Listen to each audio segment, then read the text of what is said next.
Hey guys, welcome back to the 36th and maybe last Sky Battle commentary video.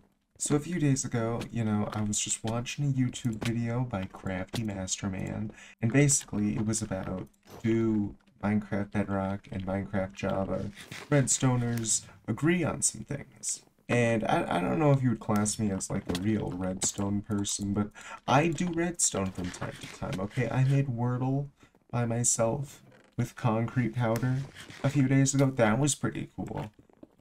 Took me about a week, but I did do it. So I thought, I'm basically a redstoner. I kind of do a lot of things, but I do redstone too. So I should answer some of these questions. It's not going to be in the same format. That format was more of, if you heard that show by like Jubilee. It's like two groups of people and they find a middle ground or something. Yeah, it's basically that. But there's only one me, so that's all I'm gonna be doing. It's just me. Why are you digging up the ground? We are on the same team. Why are you doing that? Okay, so the first question is, does Minecraft listen to redstoners? And I would say generally no. Especially this update, there was a big debate on like which tick delays certain components should have, specifically the copper bulbs and crafters. Originally they had them perfect, and then Mojang ruined them, which is not fun at all. Also, one of the most beloved components is the piston, and that was from a mod. So in a way, that was kind of like a community suggestion. But then again, that wasn't Microsoft making that decision. I feel like nowadays Microsoft does not take as much player feedback as they used to, which is a whole other issue. But this is about specifically like redstone stuff. And so I would say, yeah, they don't really listen to redstoners' opinions on stuff because at the end of the day, they'll find another way. They know that. They'll find another way to do this stuff. There's ways to make zero tick delays with like leaves, I think. Yeah. But it was just so simple and it was in the game and they removed it. Which still makes no sense at all. Why would they do this? It made everybody mad. Nobody likes it the new way. No one who actually cares about redstone actually likes it the new way, at least. But then again, with sculk sensors and stuff, they did work with the community to fix, for some of those features, I'm pretty sure. So yeah, I'd say at the current moment, Minecraft does not listen to redstoners. But that brings us to the next question. Is Minecraft Redstone good right now? And personally, I would say yes. We have all the components to do pretty much everything. Even early days with just the core binary components with like torches and dust, people were able to make computers. Now, it's a lot more simple to make computers in the game. I should probably mention, in the game you can make computers, which is, it baffles me. But we'll get to that later. So, that's why I think Redstone is good. You can do pretty much everything with it, but whenever they add new components, that's still a great thing, because that means that all your previous stuff can probably get compacted a decent bit. A good example of this is the copper bulb, which is going to be brought up a whole lot today, by the way, because, it's the newest component, along with the crafter. But in terms of compaction, the same could also be said with observers, simplifying bud switches. Now, instead of multiple blocks, it's all in one block. Bud switches being block update detectors, if you're not savvy with the redstone. But yeah, copper bulbs are basically built-in T flip-flops. Before you had to build a little contraption thingy, but nowadays all you need is a copper bulb and a singular comparator. It's so simple. It's so simple. And that's an example of a great feature. One that simplifies redstone more than complicates it. And both of those things can happen at once, like sculk sensors. No more do you need a pufferfish detector, or if you want to get really crazy, a cow detector to detect player movement. No. Now you just need a skulk sensor, but it also added in a layer of complexity with the frequency stuff and how to make wireless redstone actually possible. I'd say at the current state, redstone is good.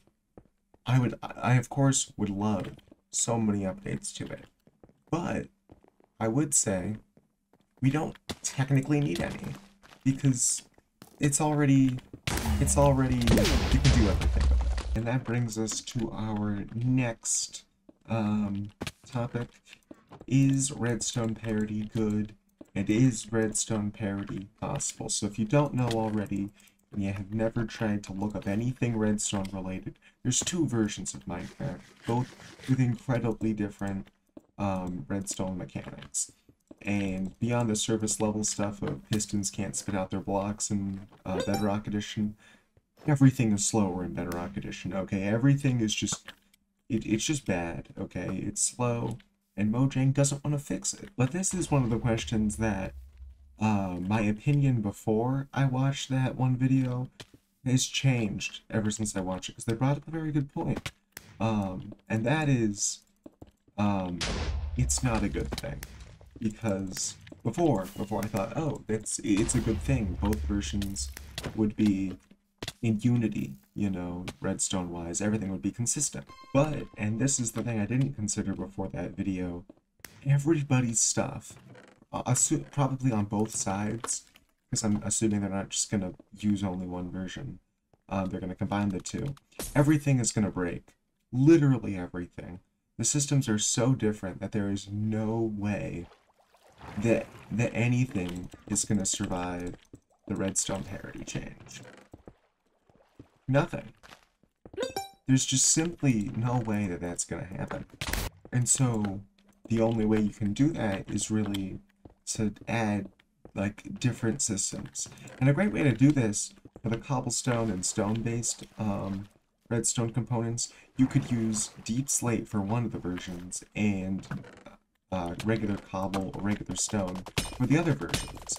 They kind of already did something like this with doing two different versions of redstone with in 1.16 when they made it so that redstone dots were now redstone crosses. Oh, they made it so that you could toggle between the states of redstone. You know, that's fantastic. And the same could be done with the different stone types. You know, deep slate is more dense of a stone, I would assume, I guess. So maybe that could be the slower bedrock redstone. All pistons and observers on that version would be deep slate observers and pistons and stuff. And everything on Java Edition could remain as like light pistons or light observers and stuff like that. I don't know. I'm pretty sure that was another solution from either the comments of the video that I responded to. Overall, while it would be great to have redstone parity, it's just not possible with how they currently have it. They'd have to reintroduce those blocks, which effectively means doubling the entire redstone component inventory at this point. The next question is, you know, it's the subject of much memery. You know, it's the whole thing of, it's quite simple, really. You know, you watch a Mumbo Jumbo video back in the day, he's like, oh, it's quite simple, really. But it really is. Because from a base, from a, like a core standpoint, but it kind of really is. Because you just need to know how the system, how systems work and how they interact with each other. Because, you know, most systems aren't from the ground up. You know, when you're making like a big item sorter with all like the multi-item sorter stuff, for me that's really complicated. However, it's basically just item transfer stuff, but on a bigger, slightly more complicated scale. Do I think that I could build a multi-item sorter? No. But if I learned the core components, I could probably make something that almost works. Years ago, did I think I would ever be able to do the redstone stuff I do now? No. Do I think, at the current moment, do I ever think that I'm ever going to learn how to do some of the super complicated computational redstone stuff? No.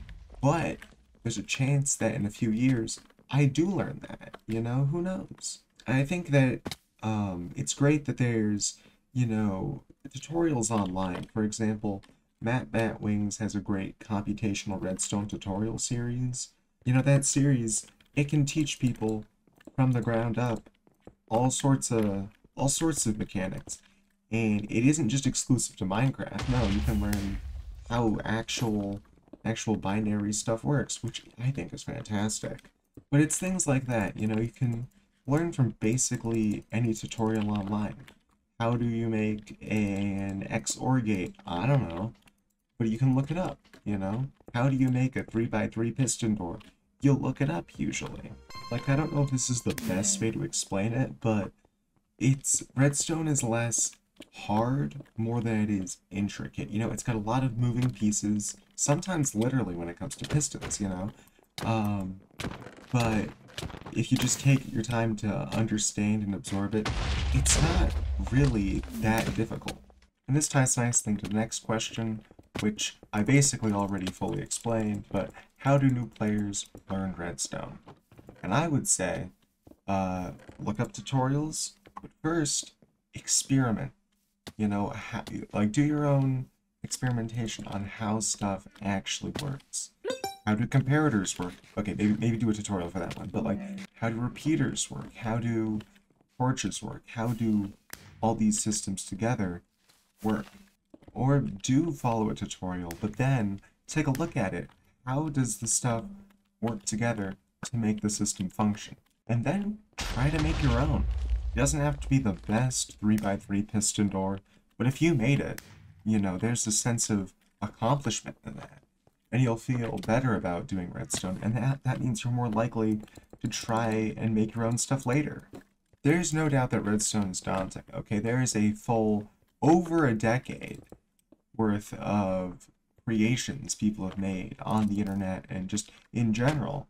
But you don't have to be the best at redstone, it's just cool to do, you know? And the next question is, am I good at redstone? And I would say that in general, I'm not good at redstone. You know, now you may be saying, you know, if you've ever seen anything I've made, oh, but you did this. Well, that's because it's part of the super specific group of things I am good at, which is random things. They're like random things that no one would ever quite need. Like I made an automatically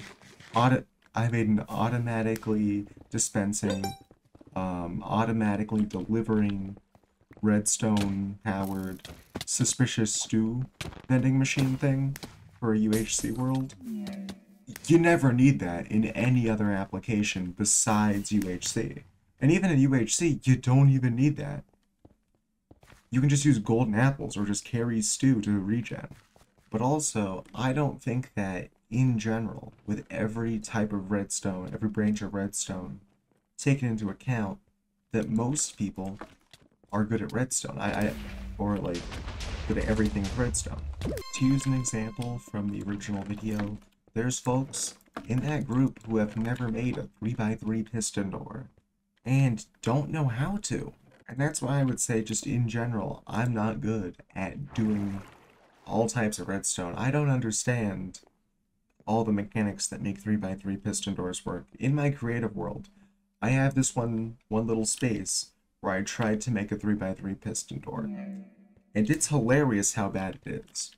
I'm by no means, like, really bad. I know how to work stuff, but I much rather would make, like, mini games, like Wordle, or niche things like the Soup Station, than big technical masterpieces, you know? That's the last question from the actual video. Now, there's a few that I left out because I'm not a big redstone content creator, or a redstone content creator at all, and I'm not really in the larger redstone space, so I don't think I'd actually be able to give a satisfactory answer to those questions, because I know nothing about them. But there is one more last question that I made up myself, because I feel like it's also a fun question for everybody else. What is my favorite redstone device or subsystem, like little contraption that's in a lot of redstone things? And for me, that is the item filter or item sorter. And also, even more specifically, the variable item sorter.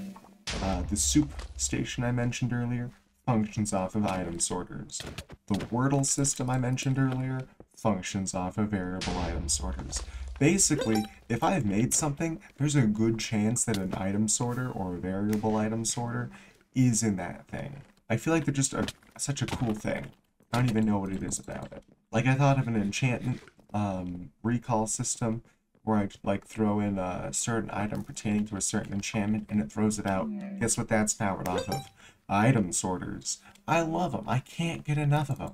I use them all the time. And usually, it's not even for actual storage, which is what I find personally hilarious, is that, you know, this thing that revolutionized item storage, finally you can have organized systems.